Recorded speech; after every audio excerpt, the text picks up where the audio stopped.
सभी दोस्तों को नमस्कार। जय हिंद। मैं नरेश सिंह आप सभी का यूट्यूब चैनल में स्वागत करता हूं। दोस्तों आज के वीडियो में हम यूजीसी नेट JRF का ओल्ड पेपर जो जून 2007 में आया था उसके बारे में बात करेंगे। यह पेपर काफ़ी पुराना है, लेकिन जो यूजीसी नेट JRF की तैयारी कर रहे हैं उनके लिए काफ़ी मार्गदर्शक होगा और इसके हिसाब से उनको तैयारी करने में भी मदद मिलेगी। साथ ही जो है यूजीसी नेट तैयारी करने वालों के अलावा यह जो स्टेट में सेलेक्ट एग्ज़ाम देना चाहते हैं, PhD इंटरेस्ट एग्ज़ाम देना चाहते हैं, असिस्टेंट प्रोफेसर के स्टेट में निकलने वाली वैकेंसी के जो फर्स्ट पेपर में इसी तरह का सिलेबस आता है, उनके लिए भी यह लाभकारी होगा और एक तरह का मार्गदर्शन करेगा। दोस्तों इस सेट में जो है 50 क्वेश्चन है, 50 में से 5 क्वेश्चन DI के अलावा 45% का टोटल का हम जो है इसमें सॉल्व करेंगे। और चलते हैं क्वेश्चन नंबर 1 पे। प्रश्न नंबर 1 है, शिक्षक सीखने के लिए दृश्य एड्स का प्रयोग करता है। एक तो सरल, B में अधिक जानकार, C में जल्दी, D में दिलचस्प। तो D में जो है इसका D दिलचस्प के लिए करता है ताकि दिलचस्पी बने, रुचि बने इनका शिक्षण में। प्रश्न नंबर 2 है, उच्च शैक्षिक स्तर पर शिक्षक की भूमिका निम्नलिखित है। जो हायर एजुकेशन में एक शिक्षक की क्या भूमिका है। ए में छात्रों को जानकारी प्रदान करते हैं, B छात्रों में स्वयं शिक्षा को बढ़ावा देते हैं, C छात्रों के बीच स्वास्थ्य प्रतिबद्धता को प्रोत्साहन करते हैं, D छात्रों को उनके व्यक्तिगत समस्याओं को हल करने में मदद करते हैं। तो जो उच्च शिक्षा में शिक्षक की भूमिका है, छात्रों में स्वयं शिक्षा को बढ़ावा देने का काम करते हैं या उनका जो है भूमिका है मेन। प्रश्न नंबर 3 है, निम्न में से कौन सा शिक्षक आपको सबसे अधिक पसंद आएगा।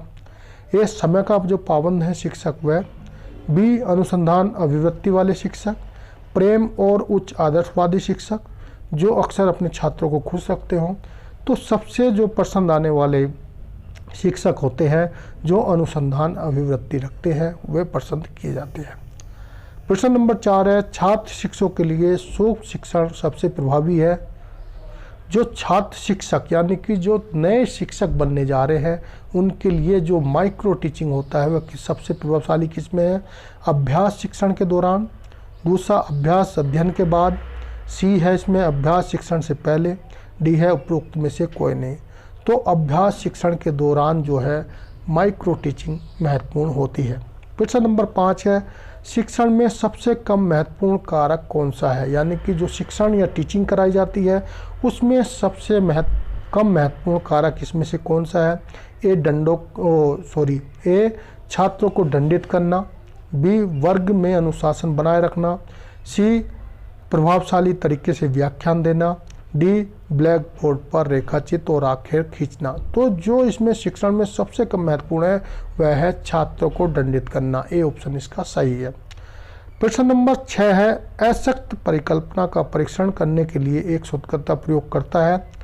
ए टी टेस्ट का, B अनोवा का, C X2 का, D फैक्टरल एनालिसिस का। तो इसमें अनोवा का प्रयोग करता है, तो इसका B ऑप्शन सही होगा। प्रश्न नंबर 7 है, एक शोध समस्या तभी संभव है जब उसकी उपयोगिता और प्रशासनिकता है। B यह उपलब्ध नहीं है, C यह नया है और ज्ञान में कुछ जोड़ता है, D उपरोक्त सभी। तो एक शोध समस्या तभी संभव है जब उपरोक्त सभी चीज़ें उसमें शामिल है, तो D ऑप्शन इसका सही होगा। प्रश्न नंबर 8 है, एक शोध रिपोर्ट में दी गई ग्रंथि सूची क्या है। ए शोधकर्ता के विशाल ज्ञान को दर्शाता है, आगे के शोध में रुचि रखने वालों के लिए मदद करता है, C शोध की कोई प्रशासनिकता नहीं है, D उपरोक्त सभी। तो इसका जो B है, एक शोध में जो शोध ग्रंथि दी होती है उसका महत्वपूर्ण है आगे के शोध में रुचि रखने वालों की मदद करना। प्रश्न नंबर 9 है, मौलिक अनुसंधान की क्षमता को दर्शाता है। ए नए आदर्शों का विश्लेषण करना, B नए सिद्धांतों को उजागर करना या उजागर करे, C अनुसंधान के विषय में मौजूद सामग्री का मूल्यांकन करे, D विभिन्न विषयों के संबंध में मौजूद साहित्य का अध्ययन करे। तो जो मौलिक अनुसंधान या जो होती है वह नए सिद्धांतों को उजागर करे के सिद्धांत पर होनी चाहिए। प्रश्न नंबर 10 है, वह अध्ययन जिसमें जांचकर्ता को एक प्रभाव का पता लगाने का प्रयास किया जाता है, कौन सा होता है अध्ययन? सर्वेक्षण अनुसंधान, बी एक्स पोस्ट फैक्टो अनुसंधान, सी ऐतिहासिक अनुसंधान, डी प्रयोगात्मक अनुसंधान। तो अध्ययन जिसमें जांचकर्ता को प्रभाव यानी कि फैक्ट क्या रहे हैं, वह जो है एक्स पोस्ट फैक्टो अनुसंधान द्वारा पता लगाया जाता है। प्रश्न नंबर 11 से 15 का पैराग्राफ दिया है। पहले हम पैराग्राफ को पढ़ेंगे, उसके बाद जो है 11 से 15 नंबर के क्वेश्चन को हल करेंगे। सभी राजनीतिक प्रणालियों को निजी धन और सार्वजनिक शक्ति के बीच संबंध को मध्यस्थ बनाने की आवश्यकता है। वे जो विफल रहते हैं, एक अमीर सरकार ने धनी हितों द्वारा कब्जा कर लिया है। निजी इच्छाओं से भुगतान, ट्रंपिंग, सार्वजनिक लक्ष्यों के साथ भ्रष्टाचार जैसी विफलताओं का एक लक्षण है। निजी व्यक्ति और व्यवसाय फर्म नियमित सेवाओं को प्राप्त करने और नौकरशाही करतार के प्रमुख को प्राप्त करने के लिए भुगतान करते हैं। वे अपने करों को सीमित करने, महंगे नियमों से बचने, इंक्रीज किए गए मूल्यों अनुबंध प्राप्त करने और कम कीमतों पर रियायतें और निजीकरण फर्में प्राप्त करने के लिए भुगतान करते हैं। यदि भ्रष्टाचार स्थानिक है तो सार्वजनिक अधिकारी, नौकरशाही और निर्वाचित अधिकारी दोनों ही कार्यक्रम को फिर से डिजाइन कर सकते हैं और सार्वजनिक परियोजनाओं को कुछ सार्वजनिक लाभों और निजी लाभों के कई अवसर के साथ प्रस्तावित कर सकते हैं। बेशक भ्रष्टाचार, रिश्वत, पे आपदा, किकबैक के अर्थ में केवल एक प्रकार की सरकारी विफलता है। भ्रष्टाचार विरोधी अभियान की तुलना में सुशासन को बढ़ावा देने के प्रयास व्यापक होने चाहिए। सरकारें ईमानदार लेकिन समक्ष हो सकती हैं क्योंकि किसी के पास उत्पादक कार्य करने के लिए कोई प्रोत्साहन नहीं, और सक्रियकालीन राज्य कुलीन राज्य पर कब्जा कर सकते हैं और नीति पर अतिरिक्त प्रभाव डाल सकते हैं। रिश्वत लेने वालों को कड़ी मेहनत करने के लिए रिश्वत देने के लिए प्रेरित कर सकते हैं और इन लोगों को लाभ प्राप्त करने के लिए कोनियों के आंतरिक चक्र में अनुमति नहीं देती है। हालांकि ऐसे मामलों में भी भ्रष्टाचार कार्यात्मक क्षेत्र तक ही सीमित नहीं रह सकता। जब भी निजी लाभ सकारात्मक होंगे तो यह एक प्रलोभन होगा।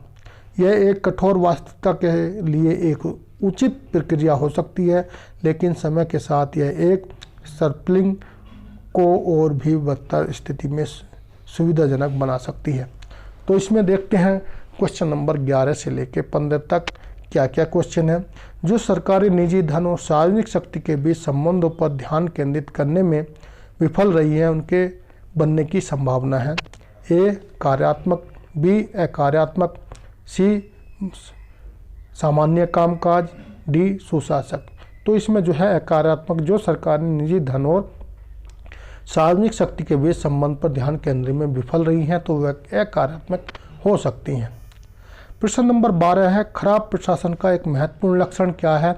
भ्रष्टाचार, बी उच्च कर, सी जटिल नियम और कानून, डी उच्च कीमतें।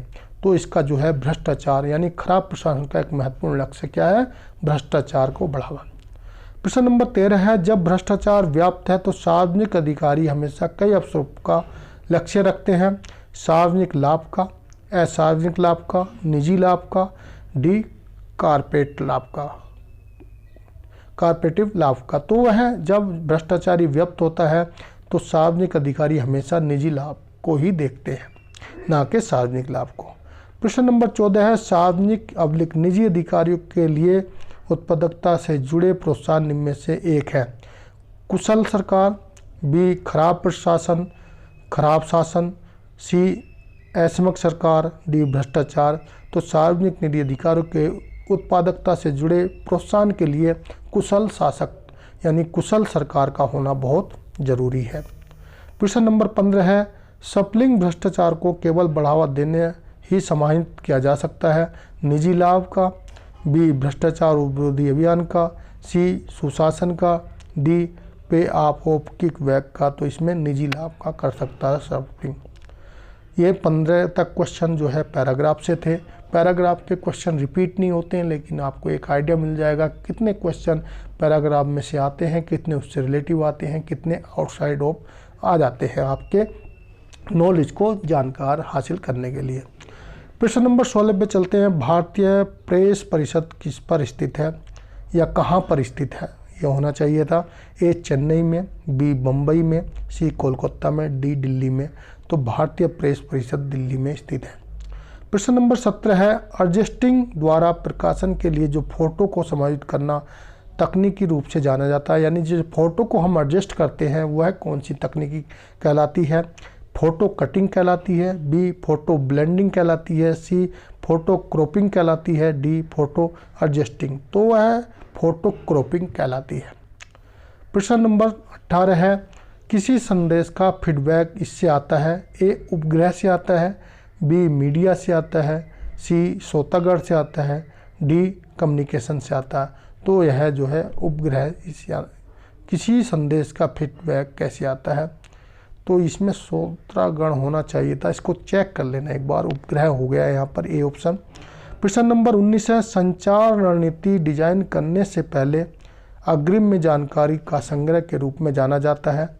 फीडबैक, फिर आगे यानी और शोध अध्ययन, जनमत सर्वेक्षण।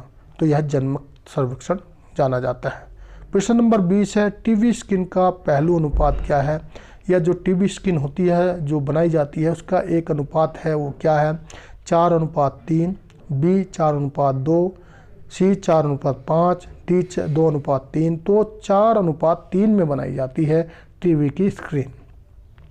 प्रश्न नंबर 21 है। वह संख्या कौन सी है जो क्रम में आगे आएगी? 9, 8, 8, 8, 7, 8, 6 और आगे आने वाली संख्या जो होगी 5, 6, 7, 4 तो 7 होगी। इसमें आप देख रहे होगे तो 9, 8, 8, 8, 7, 8, 6, 7 ये एक क्रम बनेगा। प्रश्न नंबर 22 है। यदि एक निश्चित भाषा में त्रिवेंद्रम को 2595354778 के रूप में कोडिंग किया जाता है तो मद्रास को कैसे कोडिंग किया जाएगा? तो इसमें आप इसको देख सकते हैं। M4 जो है 8 है और A4 जो है 3 है और R4 4 है। इस पर 8, 3, 4, 5, 3, 6 इसका कोडिंग होगा, यानी कि इसका ए ऑप्शन सही है। प्रश्न नंबर 22 है। यदि 5 के लिए 1 और 6 के लिए B, 7 के लिए C, 8 के लिए D हो तो इसमें 17, 19, 20, 9 और 8 के लिए क्या होगा? तो इसमें MOPD आएगा, यानी कि इसमें आपको अल्फ़ाबेट याद करने चाहिए। जैसे ए के लिए 5 माना है तो 17 में से 5, 17 में से 4 घटाएंगे, यानी कि 4 माइनस किया है तो 17 में 4 13 आएगा, 13 पे M आता है। और 19 में से 4 घटाएंगे तो 15, 15 पे O आता है। 20 में से 4 घटाएंगे 16 पे P आता है और 9 में से 4 घटाएंगे 5 पे E आता है और 8 में से 4 घटाएंगे D, तो इसमें D आएगा। प्रश्न नंबर 23 है। पहले सेट के अक्षरों का निश्चित संबंध है। इस रिश्ते के आधार पर दूसरा सेट, इस क्वेश्चन में थोड़ा सा आप देख लेंगे AST इसमें एक आगे बढ़ा दिया गया है। प्रश्न नंबर 24 है। 12 जनवरी 1980 को रविवार था, 12 जनवरी 1979 को क्या दिन होगा? तो इसमें जो है आप अगर इसको जानते हैं कैलेंडर वाले क्वेश्चन तो आराम से कर सकते हैं। 19वीं सदी तक एक दिन बचता है, यानी कि वीक का एक दिन। फिर उसमें आपको महीना कितने, कहना मतलब साल में कौन से लीव वर्ष हैं, कौन कौन से नए दिन जोड़ने पड़ेंगे और 7 से भाग करेंगे तो इसमें शुक्रवार आ जाएगा। प्रश्न नंबर 25 है। किसी विशेष वर्ष के महीने में कितने सोमवार होते हैं यदि बुधवार को महीना समाप्त होता है? तो किसी विशेष वर्ष के महीने में कितने सोमवार होते हैं यदि बुधवार को महीना समाप्त होता है? तो आपको इसके पता होगा कि इसमें इस दिन अगर ये होता तो इतने दिन ये 4 होंगे, तो भी आपको कैलेंडर वाला वर्ष पढ़ना पड़ेगा। तो बुधवार को से अगर किसी विशेष वर्ष में महीने में सोमवार है तो बुधवार को ख़त्म होता तो 4 उसमें बुधवार आ जाएंगे, क्योंकि वह बुधवार को समाप्त हो रहा है।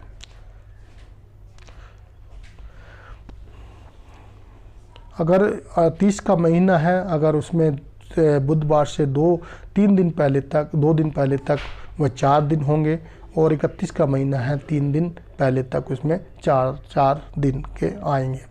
प्रश्न नंबर 26 है, दिए गए 4 कथनों में से 2 का चयन करें जो कि सत्य नहीं है लेकिन फिर भी दोनों गलत हो सकते हैं। सभी पुरुष नर्वस हैं। दूसरा है कुछ पुरुष नर्वस हैं। तीसरा कोई भी आदमी नर्वस नहीं है। चौथा कुछ पुरुष नर्वस हैं। तो इसमें जो है आपको एक नियम बना हुआ है, जैसे मान लिया सभी पुरुष नर्वस हैं, कुछ पुरुष नर्वस नहीं है, कोई भी पुरुष नर्वस है, कोई भी नर्वस नहीं होता है। आपको इसका एक नियम बनाना पड़ेगा, नियम है और उसके कुछ नियम आपको पढ़ लोगे तो बिल्कुल आप, तो इसमें डी ऑप्शन, तीसरा और चौथा डी ऑप्शन बिल्कुल सही है। प्रश्न नंबर 27 है, एक साइलोजियम होना चाहिए 3 पद का, 4 पद का, 6 पद का, 5 पद का। तो इसमें बी 4 पद का होना चाहिए। प्रश्न नंबर 28 है, कोपुला प्रस्ताव का वह हिस्सा है जो बीच के रिश्ते को दर्शाता है। विषय और वेद, बी ज्ञात और अज्ञात, सी प्रमुख आधार और मामूली आधार, डी विषय और वस्तु। तो इसे विषय और विधेय। प्रश्न नंबर 29 है, ई डोनेट्स दर्शाता है यूनिवर्सल नकारात्मक प्रस्ताव को, विशेष रूप से सकारात्मक प्रस्ताव को, सी यूनिवर्सल अफर्मेटिव प्रस्ताव को, डी विशेष रूप से नकारात्मक प्रस्ताव को। तो ई डी नोट जो है दर्शाता है यूनिवर्सल नकारात्मक प्रस्ताव को। प्रश्न नंबर 30 है, ए सी का पिता है और डी बी का पुत्र है, ई ए का भाई है। यदि सी डी की बहन है तो बी ई से कैसा संबंधित है। अगर आप इसको निकालेंगे तो वह भाभी इसकी आएगी और रिश्ता संबंध होगा भाभी का बनेगा। प्रश्न नंबर 31 है, जनसंख्या के शहरी घनत्व को दर्शाने वाले भारत के मुख्य मानचित्र को तैयार करने के लिए आप निम्नलिखित में से कौन सी विधि अपनाएंगे। क्वार्टाइल्स विधि, मिन्स एंड एसडी विधि या ब्रेक पॉइंट विधि। तो इसमें क्वार्टाइल्स विधि को अपनाया जाएगा। प्रश्न नंबर 32 है, निम्न में से कौन सी विधि एक क्षेत्र में उगाई जाने वाली फसलों के प्रकार को मानचित्र पर दर्शाने के लिए सबसे उपयुक्त है। ए में दिया है चोरोप्लेट, बी में होमोक्रोमेटिक और सी में चोरोक्रोमिक्स और डी में इसोप्लेट्स। तो इसमें ए ऑप्शन सही होगा। प्रश्न नंबर 33 है, एक अनुपात के बीच संबंध का प्रतिनिधित्व करता है भाग और भाग का, भाग और पूरे का, पूरा और पूरे का, उपरोक्त सभी। तो जो एक अनुपात जो संबंध स्थापित करता है ये सभी तरह का भाग और भाग का भी करता है, भाग और पूरे का भी करता है, भाग और पूरा और पूरे का करता है, उपरोक्त सभी का करता है। प्रश्न नंबर 34 है, 4 संख्याओं में पहली 3 संख्या का औसत चौथी संख्या है। यदि 4 संख्या का औसत 5 है तो चौथी संख्या क्या है। 4.5, बी में 5, सी में 2, डी में 4। तो वह संख्या अगर निकालेंगे तो उसका जो है 2 आएगा। प्रश्न नंबर 35 है, सर्कल ग्राफ का प्रयोग दिखाने के लिए किया जाता है। ए में दिया है पूरे में विभिन्न खंड कैसे समझा सकते हैं। दूसरे में पूरे भाग में कितने भाग हैं। तीसरे में एक पूर्ण अन्य कोवर्ट से कैसे संबंधित है। और डी में जो है एक भाग अन्य भागों से किस प्रकार संबंधित है। तो इसका उत्तर जो है पूरे भाग में कितने भाग हैं। प्रश्न नंबर 36 है, कंप्यूटर की कीबोर्ड पर प्रत्येक वर्ण का ASCII मान होता है जो इसके लिए इंगित करता है। ए सूचनाएं इंटेलिजेंस के लिए अमेरिकी स्टॉक कोड, बी सूचना मानक के लिए अमेरिकी मानक कोड, सी सूचना मानक के लिए अफ्रीकी मानक कोड, डी सूचना परिवर्तन के लिए अनुकूलीय मानक कोड। तो इसमें जो है सूचना मानक के लिए अमेरिकी मानक कोड को दर्शाता है। प्रश्न नंबर 37 है, सेंट्रल प्रोसेसिंग यूनिट CPU का कौन सा भाग गणना करता है और निर्णय लेता है। अरिथमेटिक तर्क इकाई, बी वैकल्पिक तर्क इकाई, सी वैकल्पिक स्थानीय इकाई, डी अमेरिकन लॉजिक यूनिट। तो इसमें जो है अर्थमेटिकल तर्क इकाई, ए ऑप्शन इसका सही है। प्रश्न नंबर 38 है DPI का पूर्ण रूप क्या है? दास प्रति इंच इसका फुल फॉर्म है, ए ऑप्शन इसका सही होगा। प्रश्न नंबर 39 है पाठ ग्राफिंग सुर्खियों और तस्वीरों के साथ एक दस्तावेज बिछाने की प्रक्रिया या दस्तावेज बनाने की प्रक्रिया में शामिल है। ए डैश शिक्षक प्रकाशन, बी डेस्कटॉप प्रिंटिंग, सी है डेस्कटॉप पब्लिकेशन और डी है डेस्कटॉप प्रिंटिंग। तो इसमें डेस्कटॉप पब्लिशिंग इसका सही है या ये कहलाता है। इस तरह अगर हम दस्तावेज बनाते हैं जिसमें पाठ हो, ग्राफिंग हो, सुर्खियाँ हो, तस्वीर हो इत्यादि। प्रश्न नंबर 40 है एक अनुप्रयोग से दूसरी पंक्ति में डाटा का हस्तांतरण इस प्रकार कहलाता है। Dynamic disk exchange, B total data exchange आएगा यहाँ, सी में डायमेट्रिक डाटा एक्सचेंज और डी में डायनामिक डाटा एक्सचेंज। तो इसका डी होगा डायनामिक डाटा एक्सचेंज। प्रश्न नंबर 41 है सुनामी के कारण होता है महासागरों में हल्के भूकंप और भूस्खलन, महासागरों में हल्के भूकंप और भूस्खलन, बी में महासागरों में मजबूत भूकंप और भूस्खलन और सी में पहाड़ों में मजबूत भूकंप और भूस्खलन और डी में रेगिस्तानों में मजबूत भूकंप और भूस्खलन। तो सुनामी से जो है महासागरों में मजबूत यानी कि बड़े भूकंप आते हैं और भूस्खलन होता है। तो इसका बी ऑप्शन सही होगा। प्रश्न नंबर 42 है पृथ्वीवश भारतीयों पर किस प्राकृतिक खतरे का प्रभाव पड़ता है या सबसे अधिक पड़ता है? ए चक्रवात का, बी बाढ़ का, सी भूकंप का, डी भूस्खलन का। तो सबसे ज़्यादा भारत में भारतीयों पर जो प्राकृतिक खतरा बनता है वह है बाढ़ का। प्रश्न नंबर 43 है तुलनात्मक पर्यावरण प्रभाव आकलन अध्ययन के लिए आयोजित किया जाता है पूरे साल, मानसून को छोड़कर 3 मौसम में और सी किसी भी 3 मौसम में या सबसे खराब मौसम में। तो तुलनात्मक पर्यावरण प्रभाव जो आकलन किया जाता है वह पूरे साल ही किया जाता है, ए ऑप्शन इसका सही होगा। प्रश्न नंबर 44 है समुद्री स्तर में वृद्धि मुख्य रूप से निम्न कारणों से होती है। ए भारी वर्षा से, बी ग्लेशियर के पिघलने से, सी पनडुब्बी ज्वालामुखी से यानी कि ज्वालामुखी का समुद्र में डूब जाना, या डी है शिप लोर फैलाने से। तो इसमें जो ग्लेशियर होते हैं उनके पिघलने से समुद्र का जल स्तर बढ़ता है। प्रश्न नंबर 45 है कोयला आधारित बिजली संयंत्र में प्लाम का बढ़ना निम्न में निर्भर करता है। ए बोनापन से, बी वायुमंडलीय स्थिरता से, न 3 पे है निकास गैस का संवेग से। सही कोड का चुने तो इसमें 2 और 3 सही आएगा, वायुमंडलीय स्थिरता से और निकास गैसों के संवेग से। तो इसमें बी ऑप्शन सही होगा। प्रश्न नंबर 46 है मूल्य शिक्षा एक छात्र बनता है। मूल्य शिक्षा से एक छात्र बनता है अच्छा नागरिक, बी सफल व्यापारी, सी लोकप्रिय शिक्षक, डी कुशल प्रबंधक। तो मूल्य शिक्षा से एक छात्र जो है अच्छा नागरिक बनता है, इसका ए ऑप्शन सही होगा। प्रश्न नंबर 47 है इलेक्ट्रॉनिक मीडियम के माध्यम से पुस्तकालयों की नेटवर्किंग के रूप में जाना जाता है। इन्फिनिनेट, B living planets, D internet और सी इंटरनेट, डी HTML। तो इसका जो है इन्फिनिनेट के नाम से जाना जाता है, यानी इलेक्ट्रिक मीडिया के माध्यम से जो पुस्तकालयों को जोड़ा गया है उसको इन्फिनिनेट बोलते हैं या इंफॉर्मेशन लाइब्रेरी नेटवर्क।